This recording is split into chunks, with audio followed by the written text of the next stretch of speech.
Damsyik. Ini Damsyik, itu tempat kerajaan dan yang kerajaannya itu jauh lebih bagus. Nah, aku sudah mau merendahkan gini loh, enggak mau nemuin. Kemudian berpalinglah ia dan pergi dengan panas hati. Saudara mau tahu di mana Tuhan menyembunyikan mujizatnya kadang-kadang, saudara? Dan seringkali, bukan kadang-kadang.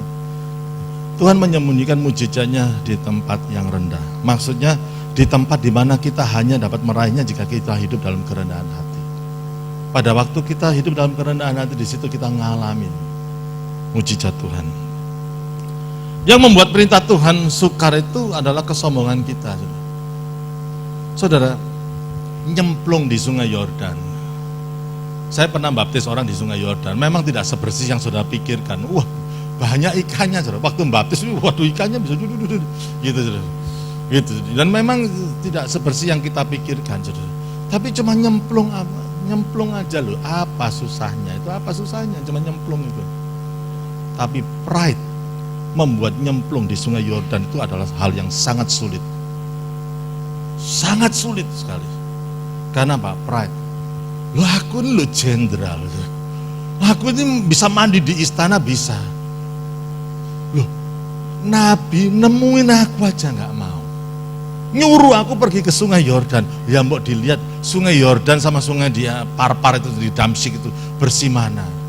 Loh, mas, dalam bahasanya ajenono aku ini, saudara. Itu kena pride-nya itu kena. Ada seorang perempuan Kanaan, anak perempuannya itu kerasukan setan, saudara. Dia datang kepada Tuhan Yesus, dia ngomong apa? Dan dia ngomong, Yesus, kasihanilah aku. Ini perempuan ini menderita. Saudara, kalau seorang ibu punya anak kerasukan setan, ya sudah susah ya. Dan dia datang kepada Tuhan Yesus, dia ngomong, tolonglah aku Tuhan. Dan tentunya kalau kita dari Tuhan Yesus, misalkan kita jadi, tentunya ini orang ini sudah minta gini apa enggak ditolong. Saya ingin saudara melihat satu perikop dari Matius pasal yang ke-15 ayat 26. Tapi Tuhan Yesus menjawab, tidak patut mengambil roti yang disediakan bagi anak-anak dan melemparnya kepada anjing. Jadi perempuan yang tadi anaknya kerasukan setan itu, yang minta belas kasihan, yang minta tolong sama Tuhan, dianjing-anjingkan sama Tuhan. Coba bayangkan. Tapi kata perempuan itu dikatakan, benar Tuhan, namun anjing itu makan remah-remah yang jatuh dari meja tuannya. Sudah direndahkan, tapi dia merendahkan begitu, dan dia mengidentikan dengan posisi yang paling rendah dari Tuhan, yang statementnya Tuhan Yesus. Apa yang dikatakan oleh Tuhan Yesus? Maka Yesus menjawab dan berkata kepadanya, hai ibu, besar imanmu, maka jadilah kepadamu seperti yang kau kehendaki. Dan seketika itu juga anaknya sembuh. God placed the miracle in the low places. Tuhan menyediakan mujizat di tempat-tempat yang kita bisa hanya raih dengan melalui kerendahan hati. Coba bayangkan kita yang jadi perempuan Kanaan itu. Tuhan tolong, kasihanilah aku. Enggak patut memberikan mujizat kepada anjing. Kira-kira reaksi kita gimana, saudara? Gak Tuhan-Tuhanan, gak gereja-gerejaan, saudara. Betul nggak, saudara? Loh, kita ini kurang apa gitu. Tapi bagi perempuan itu tidak penting. My pride over myself itu tidak penting. Yang penting anakku sembuh. Itu luar biasa. Siapa yang pernah ngalami kena itu egonya sampai mangkel, angkat tangan. Lebih banyak, lumayan. Jujur, orang jujur masuk surga. Satu kali saya masih ingat, saya diajak Pak Minto main golf. Hai Koan, main di Citraland ya. Saya senang. Sulit mengatakan tidak kalau saya diajak main golf. Gitu. Karena itu adalah olahraga surgawi. Sampai di sana sudah banyak orang. Ada 3 flight, maksudnya tidak 3 grup. Itu ya kalau di total ya 12 orang. Waktu itu ya adalah Pak Prapto ada di situ, ada semuanya. Saya senang itu. aduh saya ini mau main golf itu, ya Mazmur 23, engkau membimbing aku ke air yang tenang dan rumput yang hijau, gadamu dan tongkatmu, ya tongkat apa ini, aduh rasanya seneng gitu. Sebelum saya mukul itu ya ada orang MDC ada di situ, orang yang bukan MDC juga ada, tapi banyak orang yang sudah pernah saya latih golf itu ya, itu di sana itu. Ya tengah-tengah nanti grup pertama harus jalan dulu, saya langsung swing gitu, memanasi, ada pemanasan ya, warming up gitu. Ada satu orang yang ngomong begini, kok antu seneng loh main golf sama kita ini. Loh ya seneng, kok tahu ya aku seneng ya. Ya itu enggak. Tapi kalimat pertama enggak masalah, masalah di kalimat kedua. Gitu. Nah, terus kan gini, mungkin Pak Minto masih ingat itu. Kalimat keduanya gini, soalnya kok seneng gratisane. Amit-amit jambang bayi ya. Aku ini golf gak pernah minta duit sama orang lain loh. Kamu kok bisa ngomong kayak gitu. Aduh. Aku ini punya darah tinggi loh, mak nyeng. Aduh, keringin tanganku. Saya masih ingat itu Pak Minto, enggak lah kok anda gitu. Saya masih ingat itu dibela satu HP sudah masuk itu jelek gitu. Aduh Tuhan, aku ini mau main golf supaya aku ini sehat. Tapi kok aku ketemu orang yang dipakai setan itu. Aduh aku ini enggak gitu loh saudara, saya enggak pernah loh saudara, enggak mau. Saya minta duit sama saudara untuk main golf, enggak mau. Itu enggak mau saudara itu.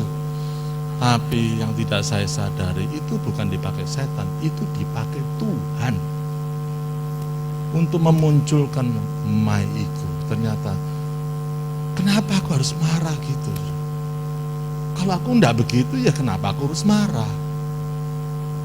Let the truth defend itself. Biarlah itu kebenaran itu membela diriku. Enggak perlu aku membela diri kok. Jadi walaupun aku pendeta, pride-nya itu masih. Aduh, masih ada. Disitulah aku sadar Tuhan.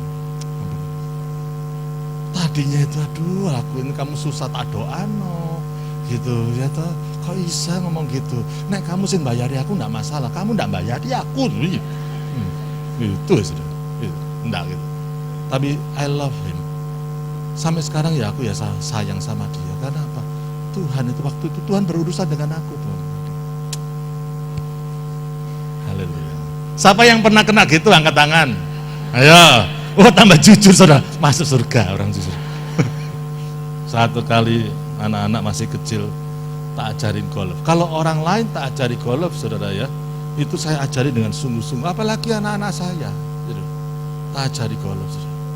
Dan golf dalam ini ya saudara, sorry ya mau ngomong tentang golf, wong bisanya cuma main golf. Saya enggak bisa karambol, golf bisa saudara. Ya gitu. Jadi itu dan golf itu gini saudara ya. Ngajari itu sekali, tidak bisa langsung sempurna, itu nggak bisa. Layer, lapisan dengan lapisan. Ya. Pokoknya yang penting bisa ngayun, kena bola dulu, ya kan, saudara. Tentang megangnya keliru, mungkin kanunya keliru semuanya, tidak apa-apa. Yang penting kena dulu, sampai akurasinya itu naik, baru dirubah. Sedikit demi sedikit perubahannya, sampai kalau akurasi sudah sampai 80%, baru kita ngadakan perubahan. Karena setiap kali perubahan itu akurasi kenanya bola meleset lagi gitu, saudara. Itu teorinya itu begitu. Kemudian akurasinya naik, dirubah lagi gitu. Itu. Nah saya ngajari anak saya itu.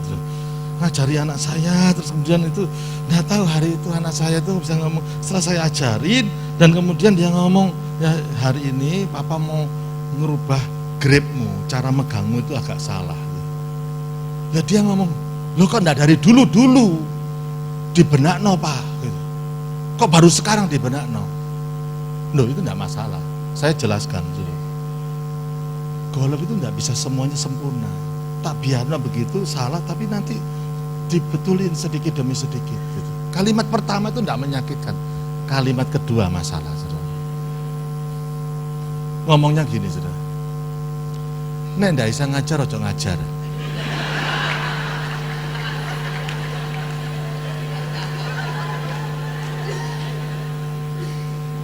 Hari itu I still remember that day saudara.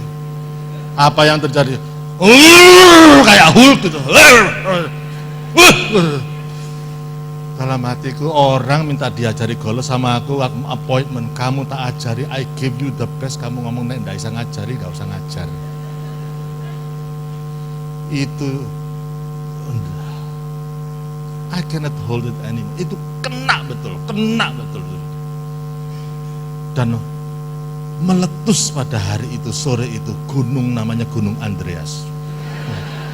Meledos, dar. Satu kali letupan, anak saya sampai sekarang tidak mau main golf. Nyesel. Wah, kenapa aku mesti marah begitu? Tapi kena.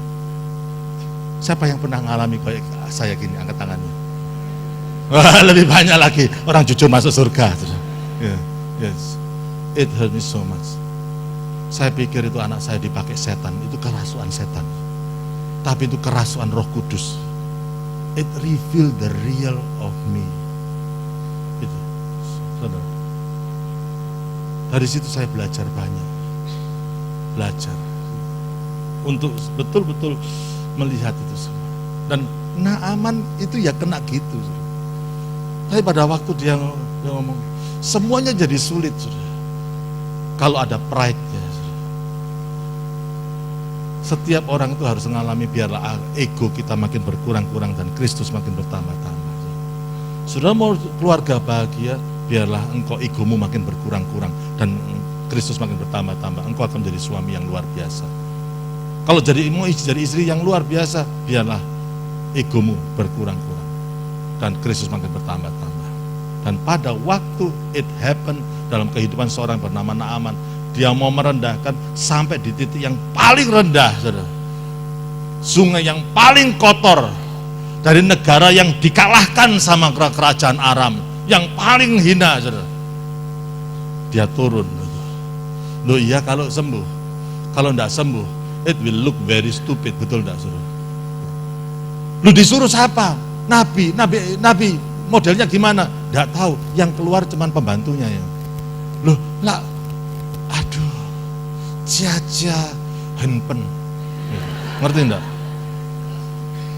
Lu kalau kamu jenderal terpandang, semuanya bisa nuruti suruhnya nabi. Ya kalau nabinya ada di rumah. Kalau nabinya enggak ada, kamu nuruti pembantunya nabi. Nyemplung di kali yang kotor gitu. Enggak sembuh. Ya waduh. Tapi dia merendahkan dan akhirnya sembuh. Mujizat terjadi. Dikatakan maka turunlah Naaman menamkan dirinya 7 kali. 7 itu angka sempurna. Gitu. Jadi maksudnya gini ya, saudara. Turunlah, saudara berani. Semua orang kapan kepingin naik, ya, pakai raja wali. Aku akan terbang tinggi. Tapi masalahnya the way to the top is down. Amin, saudara. Turun. Mau enggak direndahkan? Supaya Kristus makin bertambah-tambah. 7 kali itu angka sempurna, complete, sampai entek itu, egonya itu I will look very stupid. Ini nek sembuh pure gitu ya. Ini aku ini kedua kali pure itu. Ini enggak sembuh loh ya. Ini nek 7 kali ini ya.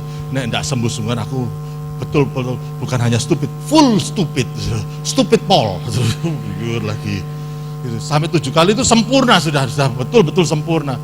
Tapi ke-7 miracle happen, mujizat terjadi. Lalu pulihlah tubuhnya kembali seperti tubuh seorang anak dan ia menjadi tahir. Luar biasa, mujizat. Yang kedua ada pengabdian. 2 Raja-Raja pasal yang kelima ayat yang ke-17. Akhirnya berkatalah Naaman, jikalau demikian biarlah diberikan kepada hambamu ini. Nah sekarang ngomong hambamu sekarang. Jenderal bisa ngomong hambamu ini, mulai merendahkan diri kan. Lain kata-katanya, tanah sebanyak muatan sepasang bagal, sebab hambamu ini tidak lagi akan mempersembahkan korban bakaran atau korban sembelihan kepada Allah lain kecuali kepada Tuhan. Maksudnya kenapa dia ngambil tanah? Biasanya orang zaman dulu itu ngambil tanah untuk dibuat mezbah di rumahnya. Dan tanah itu harus diambil dari tempat di mana dia ngalamin mujizat. Sebetulnya itu gambaran di mana saudara mengalami mujizat, dan itu harus menjadi peringatan saudara bahwa Tuhan itu adalah luar biasa pada waktu itu. Itu saudara. Mungkin setiap orang itu lain-lain, saudara. Itu semuanya. Saudara harus ingat dulu itu saudara di mana, saudara. Ya toh, untuk Pak Doni dulu naik Jimny elek itu jadi match banyak itu. Iling bahwa Tuhan dulu itu gini, sekarang bisa naik mobil yang lebih bagus, ya toh. Mungkin untuk orang yang lain itu iling Pak Indiarto depot dulu, ya toh. Itu iling-iling, itu match banyak itu, diiling-iling depotnya itu. Oh Tuhan dari depot diangkat begitu, itu semuanya. Jadi ingat gitu, jadi orang yang radikal, dia tidak mau nyembah Allah lain kecuali Allah yang berbuat mujizat. Saudara Dr. Peter Wagner mempertanyakan ada 5 pertanyaan evaluasi. Kalau kita mau mendeteksi kesombongan dalam hidup kita itu kan susah. Kadang-kadang kesombongan itu bisa masuk tanpa kita sadari kok. Hamba Tuhan pun bisa sombong. Dan ini pertanyaan-pertanyaan membantu kita supaya mendeteksi adanya kesombongan atau tidak. Apakah saudara haus akan penerimaan dan pujian dari orang lain? Ada orang yang senang kalau dipuji, ya memang kalau dipuji orang lain itu senang, tidak masalah. Kalau kita dipuji orang lain itu kita nggak dosa kok, saudara, nggak dosa, saudara. Tapi menikmati terlalu lama pujian itu membahayakan, itu bisa merangsang kesombongan itu naik. Saudara, kalau saudara dipuji, saya serahkan sama Tuhan, luar biasa ya, Bapak ini luar biasa, ya terima.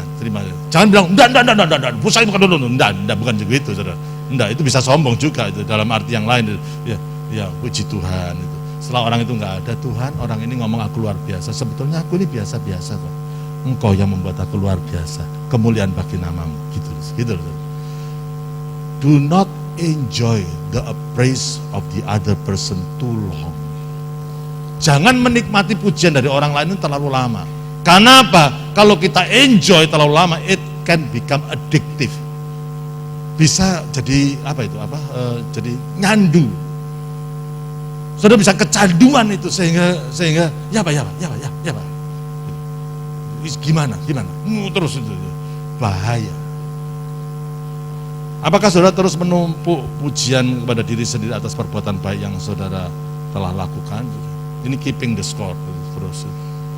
Jadi saudara berbuat baik, saudara ingat-ingat terus 1 kali, 2 kali, aku ini bagus ini, aku jadi ini. Loh aku sudah berapa kali loh. Nah, if you keep the score for yourself, itu bahaya karena itu bisa merangsang itu spirit superioritas itu. Bandingkan toh, aku berapa kali nolong dia, kamu berapa kali. Saudara, you don't keep the score. Jangan keep the score itu apa ya, jadi nyatet terus-menerus mengingat perbuatan baik yang saudara lakukan.